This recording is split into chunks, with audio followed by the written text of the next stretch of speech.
오늘 본문을 중심으로 방주에만 있으면 안 됩니다 라는 제목으로 함께 은혜를 나누길 원합니다. 교회는 방주입니다.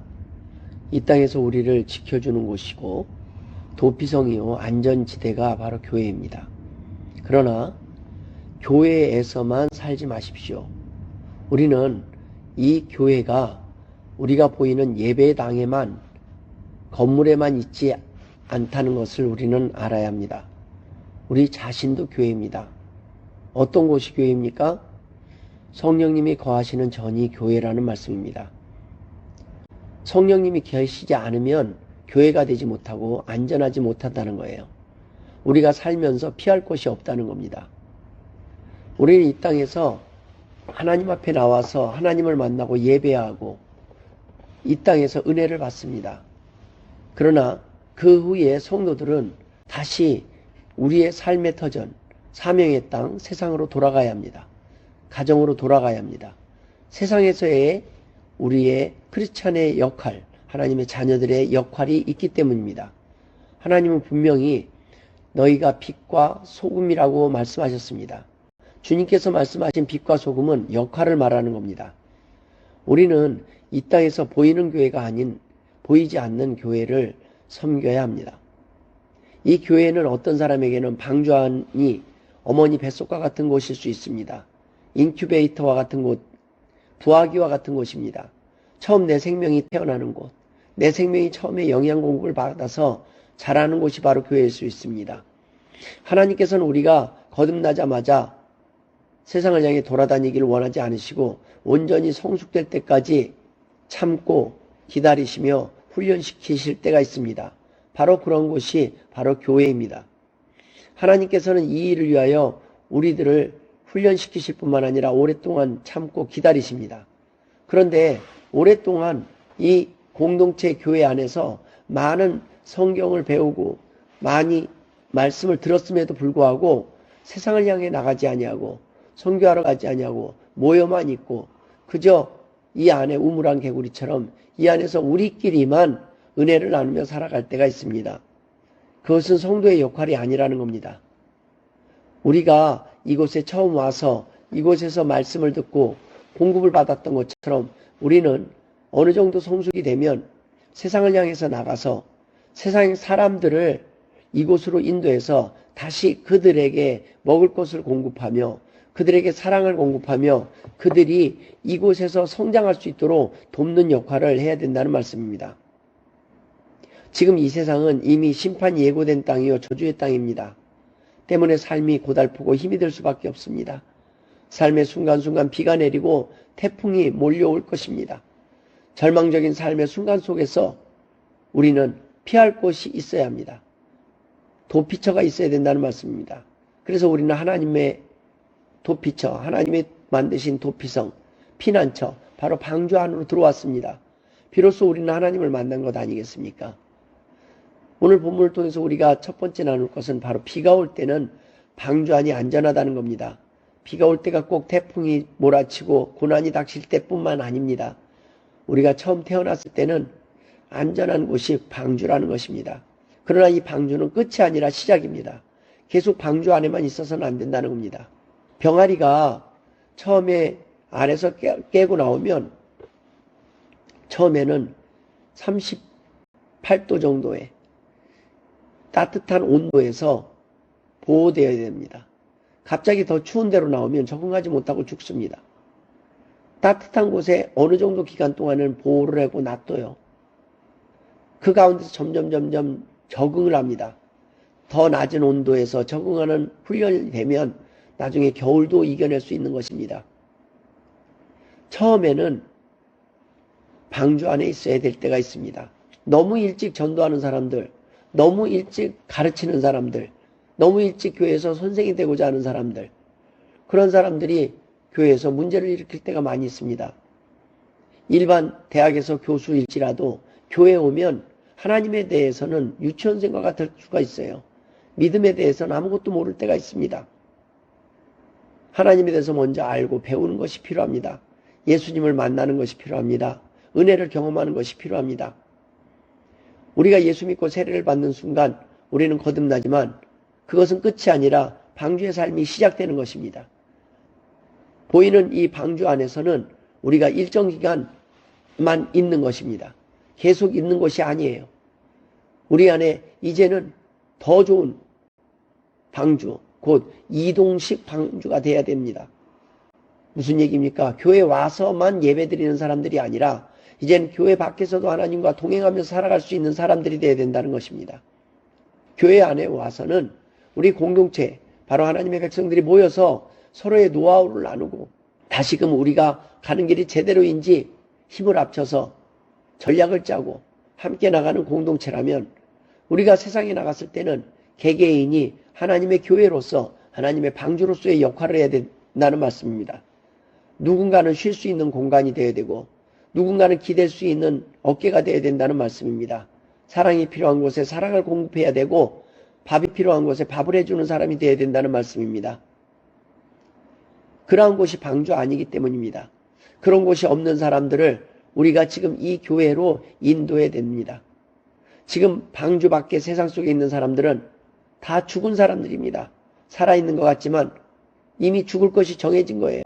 많은 사람들이 타라고 했을 때, 권면했을 때 타지 않았습니다. 당장은 비가 내리지 않으니까 방주를 닫고 나서도 바로 하나님께서 비를 내리시지 않았습니다. 아무 일도 없는 것처럼 보였습니다. 그러나 그들은 이미 죽을 것이 정해진 사람들입니다. 기회의 때가 있습니다. 방주가 닫히기 전에 인도해야 됩니다. 방주가 닫히기 전에 방주 안으로 들어와야 됩니다. 이렇게 처음 방주 안으로 들어오면 우리가 방주 안에 하나님께서 거두시고 먹이시고 입히실 때가 있습니다. 초신자 때는 말씀에만, 은혜에만 집중해야 될 때가 있습니다. 그때 다른 것들을 하다 보면 말씀에 집중하지 못합니다. 먼저 건강을 회복해야 합니다. 먼저 말씀으로 무장해야 되고 믿음이 먼저 생겨야 됩니다. 봉사가 우선이 아니라는 겁니다. 은혜 받는 일, 하나님을 만나는 일, 회복이 우선이 되어야 된다는 말씀입니다. 노아의 방주는 하늘을 향해서만 창이 나 있었습니다. 여러 군데 창을 만들 수 있었지만 방주 안에 일단 들어가면 세상 물정을 도무지 알 수 없도록 하늘만 쳐다볼 수 있도록 하나님이 설계하신 것입니다. 성도들에게도 바로 이러한 시간이 필요합니다. 하나님만 바라보는 시간이 필요하고 그러한 장소가 필요합니다. 그런 것이 바로 교회라는 것입니다. 우리가 너무 힘들면 기도원을 찾아갈 때가 있어요. 세상을 다 놔두고 기도원에 가서 온전히 하나님만 바라보고 말씀 듣고 기도하고 말씀 듣고 기도하면서 온전히 하나님만 바라보는 시간이 필요할 때가 있습니다. 집중 치료를 받아야 될 때가 있습니다. 입원 치료를 받아야 될 때가 있습니다. 바로 그런 것이 교회라는 것입니다. 교회는 하나님을 떠나서 병든 영혼들이 하나님 앞에 나와서 말씀을 통하여 회복되는 곳이고 말씀을 통하여 힘을 얻는 곳이 바로 교회라는 말씀입니다. 여러분, 하나님 앞에 나와서 교회에 와서조차 세상 걱정에, 집 걱정에 제대로 예배를 드리지 못하는 사람들이 있습니다. 그런 사람들에게 하나님만 바라보게끔 하나님이 다른 창문을 다 막아놓으실 때가 있습니다. 아무것도 보이지 않게 막아놓으실 때가 있습니다.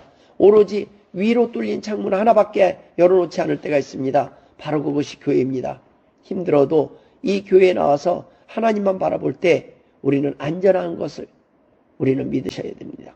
하나님 앞에 나올 때 우리는 비로소 가장 안전한 곳에 있다는 말씀입니다. 하나님께서 이 노아의 방주에 정결한 짐승만 태운 것입니까? 아닙니다. 노아의 방주에는 부정한 짐승도 같이 실었습니다. 왜 그렇습니까? 방주 안에는 깨끗한 짐승만 있지 않습니다. 부정한 짐승까지도 하나님께서는 필요하니까 태우신 거예요. 이 땅에 하나님이 알곡만 남기셨습니까? 아닙니다. 가라지도 남겼습니다. 왜 그렇습니까? 그 가라지도 역할이 있기 때문입니다. 하나님께서는 이 땅에 각자의 역할이 다 있다는 것을 우리는 알기를 원하시는 거예요. 이 땅의 모든 생물들이 다 역할이 있으니까 필요하니까 하나님이 창조하셨다는 것입니다. 여러분, 두 번째 우리가 함께 나눠야 될 것은 방주에만 있으면 안 된다는 겁니다. 이 방주는 우리가 영원히 있을 곳이 아닙니다. 방주에서 우리 내릴 준비를 해야 됩니다. 방주 안은 안전하지만 불편한 곳입니다. 방공호와 같은 곳이에요. 그럼에도 불구하고 방주에만 있는 교인들이 있습니다. 아무 일도 하지 아니하고 계속 먹기만 하고 말씀을 듣기만 하고 믿음이 잘한 줄 알고 방주 안에만 안전한 곳에서만 우리끼리만 복음을 전하고 있는 거예요. 우리끼리만 은혜를 나누고 있는 겁니다. 병원에만 있는 환자들이 있다면 이상한 사람들 아니겠습니까? 사랑만을 원하는 사람들이 있습니다. 어느 정도 사랑을 받으면 이제는 사랑을 베풀러 나가야 될 텐데 끝까지 베풀기는커녕 끝까지 사랑만 달라고, 은혜만 달라고, 문제만 해결해 달라고 하나님 앞에 때를 쓰는 기도만 하는 사람들이 있습니다. 어느 정도 하나님께서 회복시켜 주셨으면 우리는 세상을 향해 나가야 되는데도 불구하고 세상을 향해서 나가서 빛과 소금의 역할을 하기는커녕 하나님, 날마다 나는 연약합니다. 부족합니다. 하나님, 난 이거밖에 못합니다. 하나님 앞에 나와서 응성만 피우고 겁에 떨며 세상을 향해 나가지 못하는 사람들이 있습니다. 여러분, 회복이 되었음에도 불구하고 하나님에 대해서 알면서도 방주 안에만 있으면 안 됩니다. 이것은 죽은 신앙입니다. 평생 성경 공부만 하고 있는 사람들이 되어서는 안 됩니다. 목적을 모르고 성경 공부를 하고 있는 것입니다. 성경 공부의 목적은, 훈련의 목적이 무엇입니까? 전쟁을 위해서 아니겠습니까? 세상 속에 나가서 승리하기 위해서 우리는 말씀을 듣고 무장하는 것입니다. 단단히 준비하고 단단히 무장하고 나가야 되는 것입니다. 그런데 평생 무장만 해서는 안 된다는 거예요. 쓰면서 실전을 통해서 경험을 얻습니다. 실전을 통해서 강해지는 거예요. 책상에 앉아서만 공부하는 사람은 실력이 늘지 않습니다. 저 세상을 향해 나가서 이론대로 되는지 나가서 살아봐야 된다는 것입니다. 이 방주가 교회이지만 이 교회에만 있어서는, 이 보이는 교회에만 있어서는 안 된다는 거예요. 주일날 예배를 드렸으면 그 예배를 드린 것으로 세상으로 나가야 됩니다. 가정으로 나가는 겁니다. 방주는 바로 천국을 사모할 때까지 임시로 머무르는 곳입니다. 하나님께서 이 땅에서 영원히 있을 곳을 이 방주로 두지 않으셨어요. 우리는 언제까지 이 땅에서 삽니까? 하나님이 부르시는 그 전까지입니다. 교회 안에 하나님께서 부정한 짐승도 같이 많이 넣어두었습니다. 부정한 것도 함께 있는 곳이 이 세상의 방주입니다. 가라지도 함께 있는 곳이 현세라는 말씀입니다. 이 땅에서 우리가 때로는 비둘기와 같은 사람들만 있기를 원할 때가 있습니다. 그러나 오늘 본문에 보면 까마귀도 사용하십니다. 까마귀는 까마귀 같고 비둘기는 비둘기 같아야 될 때가 있습니다. 까마귀가 비둘기 같고 비둘기가 까마귀 같은 세상이 아니라 하나님은 이 세상의 각자의 사람들을 사용하십니다. 때로는 까마귀를 사용하실 때도 있고 때로는 비둘기를 사용하실 때가 있습니다. 하나님 각자의 성품대로 사용하시는 거예요.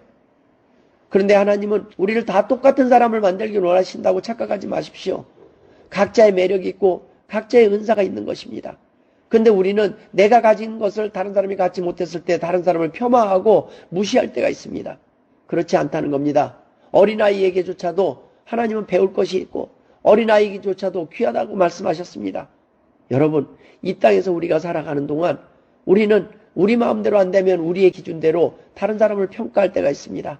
여러분, 까마귀는 까마귀대로 하나님이 필요하실 때 사용하실 것입니다. 노아에게 까마귀가 돌아오지 않는 것은 최고의 기쁨이요 최고의 메시지였습니다. 여러분, 때로는 돌아오지 않는 것이 복이 될 때가 있습니다. 까마귀가 돌아오지 않는다는 것은 메마른 땅이 생겼다는 것입니다. 어딘가 육지가 있다는 겁니다. 까마귀는 어디 붙일 곳만 있으면 돌아오지 않아요. 그런데 비둘기는 회귀 능력이 더 뛰어납니다. 내가 붙일 곳이 있어도 다시 돌아오는 그러한 특성을 가졌습니다. 여러분, 때때로 이 땅에 비둘기와 같은 성도들도 있고 까마귀와 같은 성도들도 있습니다. 비둘기와 같은 성도들은 항상 순종을 하니까, 항상 돌아오니까, 항상 제자리에 있으니까 내가 하나님을 믿어서 예배하는지 예배하는 자리에 있으니 내가 예배하는 자처럼 보이는 것인지 모를 때가 있습니다. 제가 그랬습니다. 목사의 자녀로 태어나니까 내가 내 믿음으로 예배하는 건지 아버지가 목사라서 지금 이 자리와 앉아 있는지 모를 때가 있었습니다. 그러나 부모님이 예수 안 믿는 집의 자녀들은 교회에 나올 때 믿음이 없이는 나올 수가 없었습니다. 그들의 믿음을 가지고 교회를 나오더라고요. 여러분, 항상 이 땅에 나와 있는 우리의 모습이 때때로 까마귀의 모습일 수도 있고 비둘기의 모습일 수도 있습니다. 그러나 여러분, 보이는 것만 갖고 평가해서는 안 됩니다. 하나님이 없이 일이 잘 되면 그것은 기뻐할 일이 아니라 저주일 때가 있습니다. 돌아오지 않아야 할 까마귀가 돌아온 것은 기뻐할 일이 아니라는 것입니다. 내가 고집하며 죄짓고 살아가는데 아무 일 없는 것이 마냥 기뻐할 일만은 아니라는 것입니다. 이 땅에 살아갈 때 우리가 보이는 대로 해결되기를 원하십니까? 여러분, 우리가 보이는 것만으로 함부로 삶이 잘됐다 잘못됐다를 평가해서는 안 된다는 것입니다. 합력해서 선을 이루시는 하나님을 믿어야 된다는 것입니다. 예수 믿는 사람들의 삶이 세상 사람들이 보기에 다 복받은 것처럼 보입니까? 예수 믿어도 여전히 암에 걸리고 예수 믿었는데도 없던 병도 생기고 예수 믿는 사람들이 쓰러질 때도 있습니다. 넘어질 때도 있습니다. 여러분, 사람들이 볼 때는 예수 믿는 사람이 무슨 복을 받았습니까? 예수 믿는 집에 자녀들이 좋은 대학을 다 갑니까? 아니요. 좋은 대학을 간 사람들만 간증을 하고 있어요. 예수 믿는 사람들이 다 병에서 고침을 받았습니까? 아니요. 병에서 고침을 받은 사람만 간증을 하고 있는 거예요. 수많은 사람들이 도리어 병에서 고침을 받지 못했지만 하나님을 찬양하며 천국에 간 사람들이 있습니다. 수많은 사람들이 여전히 가난하지만 낙심하지 않냐고 하나님을 섬기며 복음을 전하는 사람들이 있습니다. 스스로 가진 것들을 다 바치고 가난하게 되어서 복음을 전하는 사람들이 있고 순교지로 성교지로 떠나는 사람들도 있습니다. 여러분, 드러나지 않는 사람들이 더 위대한 믿음의 종들이 많이 있을 수 있다는 말씀입니다. 여러분, 우리가 어쩌면 편하고 잘 먹고 잘 살고 건강하는 것이 도리어 복이 아니라 저주일 수도 있다는 것입니다. 내가 하나님이 원하는 곳으로 가지 아니하고 내가 내 고집대로 내가 원하는 대로 살고 있는 것일 수도 있다는 겁니다. 여러분, 우리의 보이는 것만 갖고 평가하지 않는 하나님을 우리는 바라보면서 살아가야 됩니다. 하나님의 평가가 무엇인지 우리는 돌아보면서 살아가야 된다는 말씀입니다. 편안해 보여도 힘든 삶을 사는 사람이 있고 힘들어 보여도 행복한 삶을 사는 사람들이 있습니다. 믿음의 사람들은 하나님만 바라보고 하나님을 통해서 기쁨을 얻는 사람들입니다. 그래서 이 땅의 환난이나 고난이 그들의 평가 기준이 되지 않아요. 그걸로 인해서 낙심하지 않는다는 말씀입니다. 하나님을 안 믿고도 건강하고 잘 먹고 잘 살고 있다면 도리어 우리는 걱정해야 합니다. 안 믿어서 사업이 망하고 건강을 잃을 때 도리어 정상이 아니겠습니까? 그러나 우리는 어떻게 합니까? 하나님을 안 믿고도 내 마음대로 살고도 건강하는 것이 그것이 하나님의 축복이라고 생각을 합니다. 아닙니다. 하나님께서는 때로는 우리가 하나님의 자리로 빨리 돌아오길 원하실 때가 있습니다. 하나님께서 우리를 사용하시는 방법은 끝없는 사랑이시지만 그러나 그 사랑을 우리가 깨닫지 못하고 도리어 하나님이 원하는 자리에서 멀리 떨어져서 하나님이 원하지 않는 하나님이 우리에게 주시고자 하는 그 복을 모르고 이 땅에 헛된 복만 추구하면서 그것이 복인 양 자랑하면서 할 때가 있지 않습니까? 오늘 본문의 까마귀보다 비둘기가 더 낫다는 말이 아닙니다. 비둘기는 비둘기다워야 되고 까마귀는 까마귀다워야 세상이 정상적으로 돌아가는 겁니다. 하나님의 백성들이 주일도 안 지키고 내 멋대로 사는데 아무 일도 일어나지 않는다면 여러분, 그것이 좋은 일이겠습니까? 더 안 좋은 상황이라는 것을 알아야 합니다. 여러분, 이 땅에 살아가는 동안 하나님이 기준이 되어야 됩니다. 노아는 까마귀의 특성을 잘 이용했습니다. 비둘기의 특성을 잘 이용했습니다. 하나님도 마찬가지입니다. 이 땅에 살아갔을 때 악인의 특성을 이용해서 때로는 채찍으로 경고의 메시지로 심판의 상징으로 사용하시기도 하시고 하나님의 백성의 믿음을 사용해서 하나님의 살아계심을 드러내시기도 하는 것입니다. 여러분, 악인이 없으면 어떻게 하나님의 심판을 보여줄 수 있겠습니까? 악인들을 심판을 통해서 하나님의 살아계심을 보여주실 때가 있지 않겠습니까? 여러분, 이 땅에는 까마귀와 같은 사람도 있고 비둘기와 같은 사람도 필요합니다. 하지만 여러분, 선택한다면 까마귀와 같은 역할을 선택하시겠습니까? 아니면 이왕이면 비둘기와 같은 삶을 선택하시겠습니까? 꼭 까마귀가 되려는 사람이 있어요. 그렇게 말을 합니다. 악인도 있어야 의인이 빛나는 법 아닙니까? 저는 악인의 역할을 하겠습니다. 그러면서 오늘도 악인과 어울리며 악인의 편에 서 있는 사람들이 있습니다. 하지만 원수들은 여호수아와 갈렙의 고백처럼 이스라엘 백성들의 밥이 될 뿐입니다. 여러분, 굳이 악인의 자리에 서지 않으셔도 악인 될 사람들 많이 있습니다. 하나님의 자리로 하나님의 백성들은 하나님의 편으로 돌아오셔야 된다는 말씀입니다. 하나님은 악인들을 이 땅에 남겨두신 것은 심판을 미루시며 남겨두신 것뿐입니다. 알곡이 다칠까봐, 곡식이 다칠까봐 남겨두실 뿐입니다.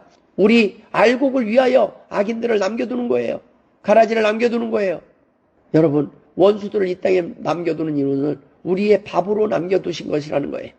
그들의 삶이 죄악으로 갈지라도 그것이 달콤해 보여서는 안 된다는 말씀입니다. 우리가 보기에는 그들이 더 복받은 삶을 사는 것 같습니다. 우리가 보기에는 그들이 더 나은 삶을 사는 것 같습니다. 그러나 여러분, 우리는 다시 돌아와야 합니다. 비둘기를 보냈더니 다시 돌아왔어요. 노아는 까마귀와 비둘기를 활용합니다. 까마귀도 비둘기도 각자의 사명을 감당을 했습니다. 하나님께서는 이 땅에 까마귀도 두고 비둘기도 두었다는 거예요. 뱀도 두었고. 그러나 여러분, 굳이 뱀이 되려고 하지 마십시오. 굳이 부정한 짐승이 되려고 하지 마십시오. 하나님께서는 교회 안에도 때로는 까마귀도 싫고 비둘기도 실어 놓습니다. 여러분, 우리가 도리어 이 땅의 고난과 핍박이 없이는 우리가 하나님의 자녀됨을 확인하지 못할 때가 있어요. 환난과 풍파가 있고 뱀과 같은 사람을 만날 때 우리는 비로소 우리의 믿음이 확인될 때가 있지 않습니까? 하나님은 이 땅에 악인과 선인을, 의인을 공존하게 하신 것은 악인을 통해서 의인이 빛나기 때문입니다. 하나님께서는 교회 안에 모두가 필요한 존재이기 때문에 모아놓으실 때가 있습니다. 처음에는 각각의 역할이 다르지만 하나님께서 그 각각의 역할들도 하나님이 변화시키시면, 하나님이 의롭게 하시면, 정결케 하시면 하나님이 원하는 도구로 사용될 수 있을 것입니다. 모두에게 필요한 존재이기에 하나님은 방주에 오리도 태우고 토끼도 태운 것입니다. 하나님은 모든 사람에게 모든 것을 역할을 주시지 않았습니다. 하나님은 누구 하나 이 땅에 필요하지 않은 존재가 없다는 것입니다. 하나님 앞에 필요한 존재가 되는 것은 내가 오리냐 토끼냐 개냐 말이냐가 중요한 것이 아니라 내가 하나님을 만났느냐 안 만났느냐는 겁니다. 하나님을 만나면, 하나님의 손에 쓰임받으면, 하나님이 사용하시면 까마귀가 됐든 비둘기가 됐든 하나님이 원하시는 도구가 될 것이요, 하나님이 없는 삶을 살면 지금 내 모양이 비둘기처럼 보인다 할지라도 나는 사단의 종노릇을 할 수 있을 것입니다. 이 땅에 사는 동안 육체의 질병조차, 연약함조차 우리에게 유익하니 하나님이 허락하실 때가 있습니다. 하나님께서 우리에게 때로는 육체의 질병도 우리에게 필요하시니까 허락한 거예요. 우리는 우리에게 모든 좋은 것만 있기를 원합니다. 여러분, 키가 큰 사람이 잘생긴 사람입니까?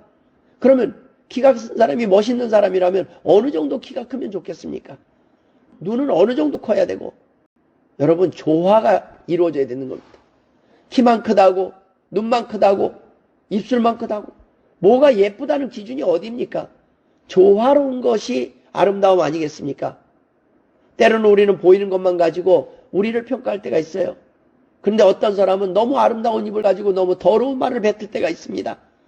어떤 사람은 너무 좋은 몸을 가지고 죄를 짓는 데 사용할 때가 있습니다.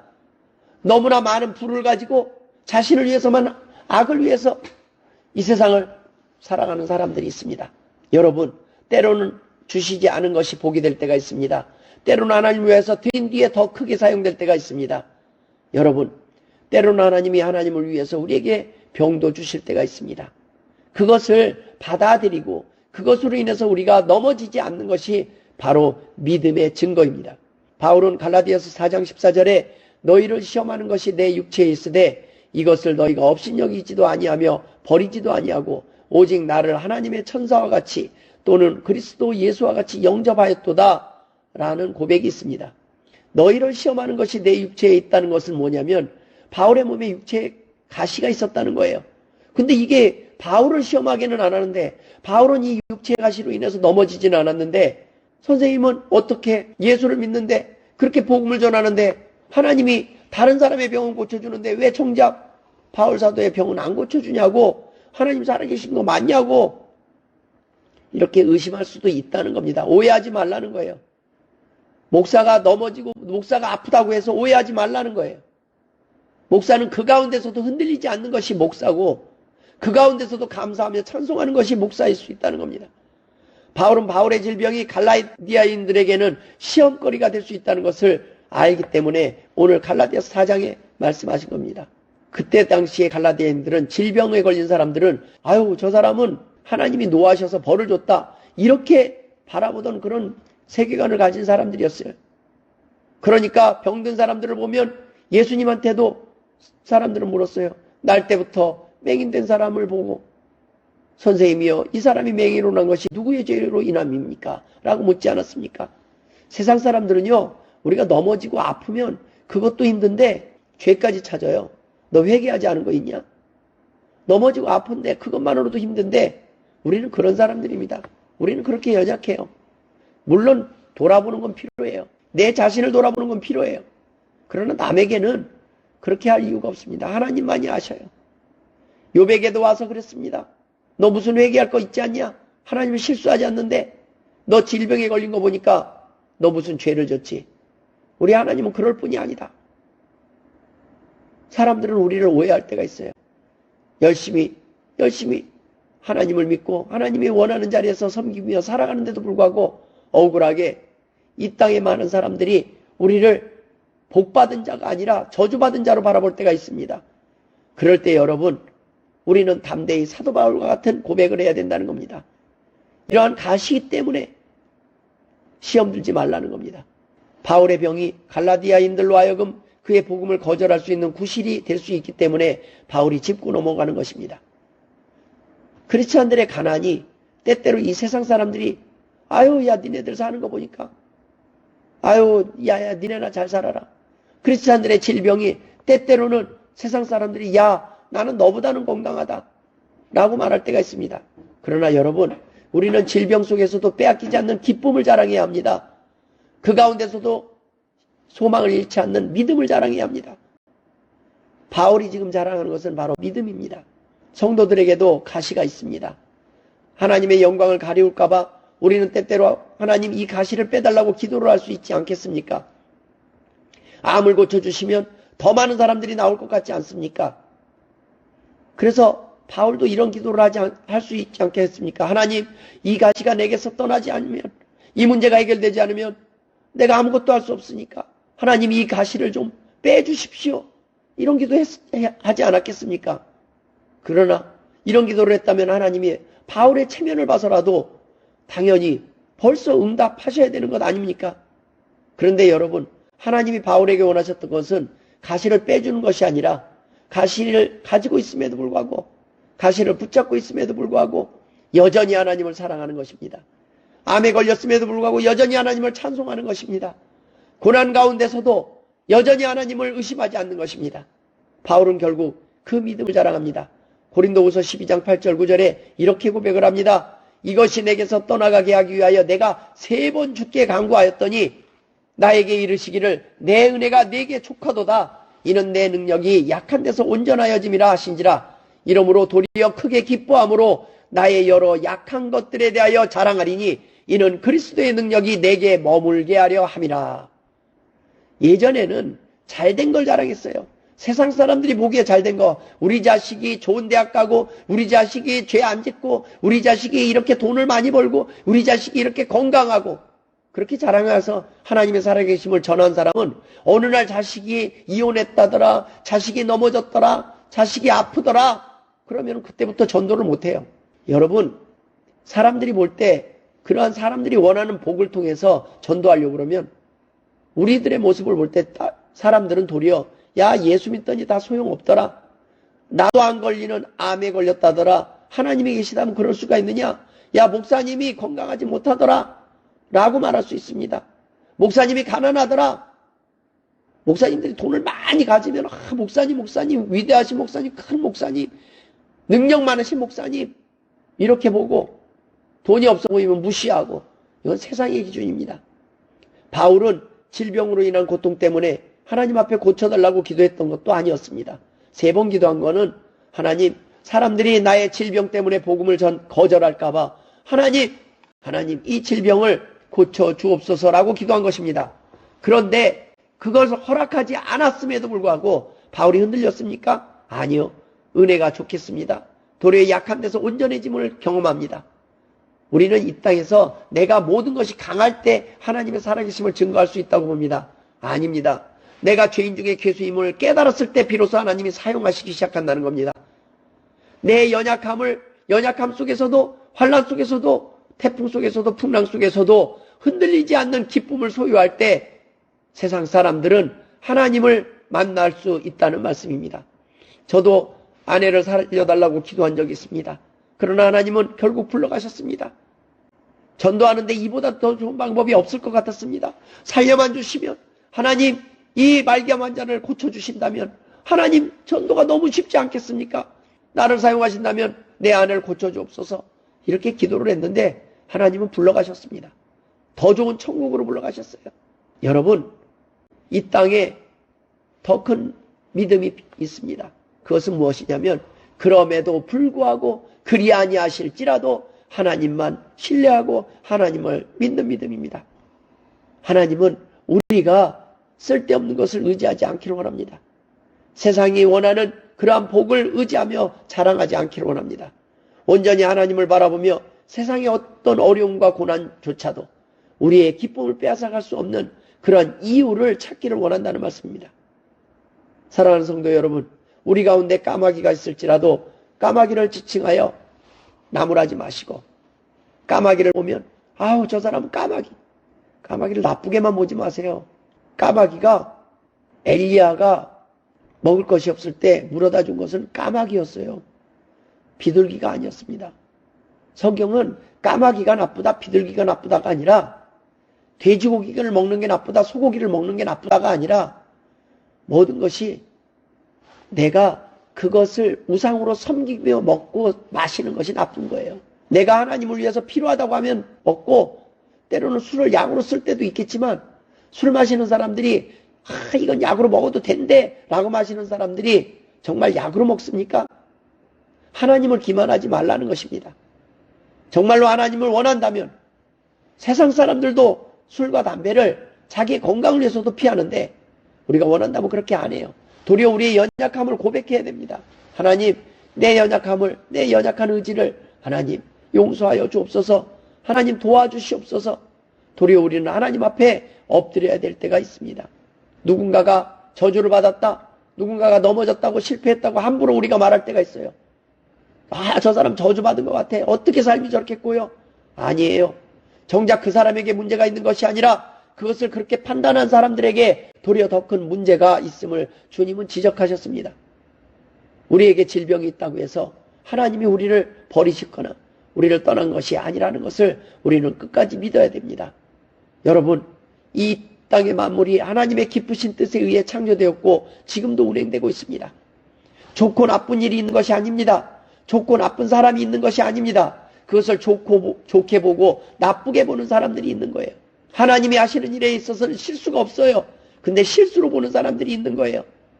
우리의 삶 속에서 모든 우리가 보이는 좋아 보이고 나쁘게 보이는 그 사건들을 통해서도 끝까지 하나님을 찾고 하나님을 신뢰하고 하나님이 원하는 편에 서 있을 때는 만물이 새롭게 보일 것입니다. 여러분, 로마서 8장 28절의 말씀처럼 우리가 알거니와 하나님을 사랑하는 자, 곧 그의 뜻대로 부르심을 입은 자들에게는 모든 것이 합력하여 선을 이루느니라 라고 말씀하셨습니다. 여러분, 사람들이 설사 지금 여러분을 오해하고 비난한다고 해서 기죽지 마십시오. 또한 높인다고 해서 교만하지도 마십시오. 하나님께서 지금 처한 상황에서 내게 원하시는 것이 무엇인지를 찾으십시오. 사람들의 판단에 따라 내가 달라지는 것이 아니라 내 믿음에 따라 사람들의 판단과 정죄에도 여전히 흔들리지 않는 믿음을 보여줄 수 있는 그러한 성도들이 되시길 주의 이름으로 축원드립니다. 하나님께서는 필요하시다면 우리의 삶 가운데 구름도 옮겨주실 수 있는 분입니다. 필요 없는 것, 필요 없는 상황, 필요 없는 사건을 주셨다고 생각하는 그 자체가 불신앙이라는 말씀입니다. 지금의 상황을 믿음의 눈으로 보고 해석해야 한다는 것입니다. 사람들이 볼 때는 망했다고 보지만 이미 망했다고 생각하고 포기하지 말라는 겁니다. 아직 이르다는 것입니다. 까마귀도 비둘기도 필요하니까 방주에 함께 있는 것입니다. 고난도 내게 필요하니까 하나님께서 허락하신 것이라는 거예요. 내게 때로는 태풍도 필요하니까 보내신 것입니다. 여러분, 삶의 여러 가지 모든 것들이 하나님의 섭리 가운데서 움직입니다. 때로는 좋은 사람을 보내실 때도 그것도 하나님의 사랑이요. 나를 힘들게 하는 사람을 보내주실 때도 그것도 하나님의 사랑임을 믿으실 주의 이름으로 축원드립니다. 그런데 하나님이 보내주신 것은 하나님께 기도했고 하나님이 기도했음에도 불구하고 허락한 것은 그건 사랑이라고 믿을 수 있습니다. 그런데 여러분, 어리석게도 우리가 힘들게 선택하지 않으면 될 고난을 선택하고 우리가 겪지 않아도 될 고난을 선택하는 어리석은 사람이 된다면 얼마나 안타까운 일이겠습니까? 노아는 방주 안에만 있지 않았습니다. 노아가 방주 안에서 구원받고 나서 그것으로 끝난 것이 아니라 묻이 드러났을 때 노아는 방주 밖 세상에 나왔습니다. 방주 밖 세상의 일에 대해서 무관심하지 않고 그는 방주밖 세상을 위해서 준비하는 기간이 바로 방주 안에서의 삶이었습니다. 여러분, 오늘 교회 와서 예배를 드립니다. 이 예배는 이 안에서의 예배로 끝나서는 안 된다는 말씀입니다. 방주 밖에 나가서 하나님의 복음을 전하고 하나님의 살아계심을 증거하는 데까지 연결돼야 된다는 말씀입니다. 내 은혜에만 빠져 있어서는 안 됩니다. 이 기쁨에만 취해 있어서는 안 됩니다. 세상에 관심을 가지지 않는 기쁨과 예배는 헛것이라는 말씀입니다. 교회 안에서만 찬송하는 사람들이 있습니다. 교회 안에서만 하나님을 자랑하는 사람들이 있습니다. 세상에 나가서도 하나님을 자랑해야 된다는 말씀입니다. 내가 먼저 은혜 받는 일 중요합니다. 그러나 나만 은혜 받고 있어서는 안 됩니다. 내가 이 교회 와서 맛있는 떡을 먹는다면 이 떡을 다른 사람에게 나눠줄 수 있는 믿음도 있어야 된다는 겁니다. 나만 배부르고 나만 구원받고 나만 성공하고 나만 안전한 자리에 있다고 안일하게 살아가서는 안 된다는 말씀입니다. 하나님께서 일하시니 우리는 아무 일도 할 필요가 없다는 것이 아닙니다. 하나님께서 우리를 사용하셔서 우리를 통해서 일하실 계획이 있으시기 때문입니다. 우리가 하나님의 복음의 도구요 증인이 되고 하나님이 원하시는 사역을 감당해야 될 때가 바로 방주에서 내릴 때라는 말씀입니다. 오늘 이 예배가 끝나면 여러분은 세상으로 또 나가야 될 것입니다. 그것이 바로 세상이요 방주 바깥 세상입니다. 그곳에서 내 삶의 역사하시는 하나님에 대해서 숨길 수 없어서 증언하는 것이 바로 전도가 아니겠습니까? 전도가 복잡한 것이 아닙니다. 간단합니다. 사람을 만나십시오. 그 다음에 내가 만난 하나님, 오늘 우리가 만난 하나님에 대해서 증언하십시오. 자랑하십시오. 나에게 역사하신 그 하나님을 자랑하시고 환난 가운데서도 내가 웃을 수 있는 그 이유를 자랑하십시오. 그 믿음을 자랑하십시오. 지금 나에게 인도하신 교회 성도들을 자랑하십시오. 우리의 기쁨을, 우리의 행복을 가둬두지 마시고 자랑하고 권하는 것이 바로 방주 바깥에 나가서 우리가 해야 될 삶의 모습이라는 것입니다. 자랑하지 않는 사람에게 하나님이 무슨 기쁨거리를 주시겠습니까? 아무리 주셔도 자랑하지 않는 사람에게 무엇을 주신들 의미가 있겠습니까? 방주 안에서 하나님께 예배하고 하나님의 은혜를 기다리고만 있는 것이 아니라 방주 밖 세상을 예배하신 그 하나님의 뜻을 알아야 합니다. 그랬을 때 바로 하나님께서 우리를 향하신 그 뜻이 세상에 드러날 것이기 때문입니다. 하나님께서는 이 땅에서도 하나님의 백성들이 천국의 삶을 경험하기를 원하십니다. 이 방주 안에서 기쁨을 누리기를 원하십니다. 그러나 여기서 멈춰서는 안 됩니다. 이제부터 시작이라는 것입니다. 새로 태어났다면, 이제 이 안에서 말씀을 듣고 내가 건강해졌다면 이제는 남은 삶은 하나님의 복음을 전하는 데 사용돼야 된다는 말씀입니다. 방주는 어떤 곳이었습니까? 답답한 곳이었습니다. 부정한 것들이 함께 있는 곳이었어요. 불편한 곳이었습니다. 여전히 고난이 있었고 여전히 일이 있었고 여전히 피곤함이 있었습니다. 그러나 이 방주는 그래도 안전한 곳입니다. 방주는 큰 죽음의 재난을 잠시 면하는 배였습니다. 그런데 여러분, 새하늘과 새 땅 묻히 드러났는데도 방주 안에 좋다고 계속 있으면 어리석은 거야. 그 좁은 방주 안에 한시적으로 있는 것이 아니라 계속 있으면 어떻습니까? 그거 어리석은 사람이에요. 주님이 방주의 문을 여실 날이 올 것입니다. 신천신지가 이루어지고 새하늘과 새 땅이 오고 천국이 다가왔음에도 불구하고 우리가 방주 속이 좋다고 그 안에 거기서 살겠다고 영원히 살 것처럼 그 안에서 안 나오면 얼마나 답답한 일이겠습니까? 오늘날 사람들이 그렇게 살아갑니다. 예수를 믿었음에도 불구하고 방주에서 내릴 준비를 하지 않아요. 죽을 준비를 하지 않아요. 이 땅에서 오래 살 것만 준비하고 이 방주 안에 그냥 잠시 잠깐 지난 캠핑 가서 잠시 잠깐 그 살 곳에 장막과 같은 그곳에 임시 거처에 쌓아놓은 것들을 그걸 버리지 못해서 방주 안이 좋다고 나오지 않는 사람들이 있습니다. 여러분, 이 방주 밖에 나가야 됩니다. 이 방주 안에서 나가야 우리가 진정한 천국을 볼 수 있는 것입니다.